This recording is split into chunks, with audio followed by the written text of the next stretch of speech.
Bonjour à tous les chemins mènent à vous emmène aujourd'hui en Limousin. Nous sommes en Haute-Vienne, tout près de Saint-Thierry-et-la-Perche, aux carrières de Marcognac. Vous voyez ces petits wagonnets qui sont là, qui étaient utilisés donc à l'époque, vont nous permettre de vous raconter l'histoire du kaolin.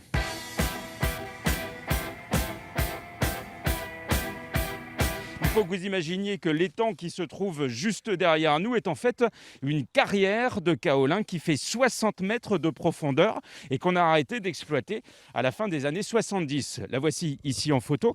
Il faut que vous imaginiez aussi que c'était des femmes en fait qui remontaient le kaolin, ces roches donc du fond de la carrière, en les portant sur leur tête. Nous allons tout de suite aller rejoindre Catherine de Montpion, membre de l'association de Marcognac. Donc vous avez dans les mains une pierre de kaolin. Bonjour d'abord. Bonjour, bienvenue à Marcognac. Merci. Donc le kaolin, c'est ça. Voilà, le kaolin, c'est ça. C'est cette pierre blanche, lisse, un peu crayeuse. C'est un argile. Voilà. Et c'est ça que nous avons appelé l'or blanc. Et qui permettait donc de fabriquer de la porcelaine, la fameuse porcelaine de Limoges.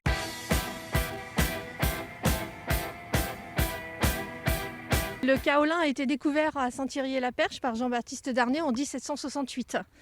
Et l'exploitation donc, a commencé quasiment tout de suite avec donc, celle de Saint-Thierry, mais aussi beaucoup de propriétaires qui, voyant l'intérêt porté à cette roche, se sont dit que peut-être dans leur terrain, il y avait également du kaolin. Là, ça a été vraiment la course à l'or blanc.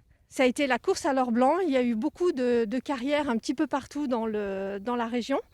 Certaines n'ont pas duré très longtemps parce que les filons n'étaient pas très importants ou alors elles étaient très difficiles à exploiter. Le bâtiment que nous avons en face de nous est très important. C'est ici qu'on séchait le kaolin après l'avoir extrait donc des carrières. Tout à fait, c'est ici qu'arrivaient toutes les croches qu'on extrayait des carrières étaient installées ici avant d'être envoyées au moulin pour être broyées. Alors cette salle, c'était l'endroit où arrivaient toutes les roches extraites de Marcognac.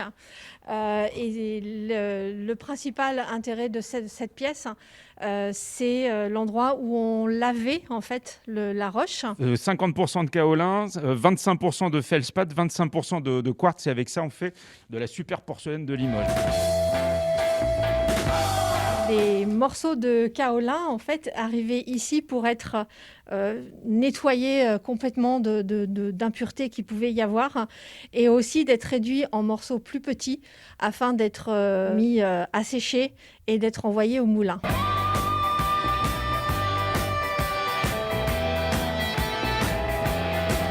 Regardez, ceci n'est pas un laboratoire d'analyse, ceci est un moulin. Ce moulin, concrètement, de quoi s'agit-il ? Alors ce moulin, c'est ce qui reste en fait du premier moulin à pâte à porcelaine qui a été créé sur Saint-Thierry.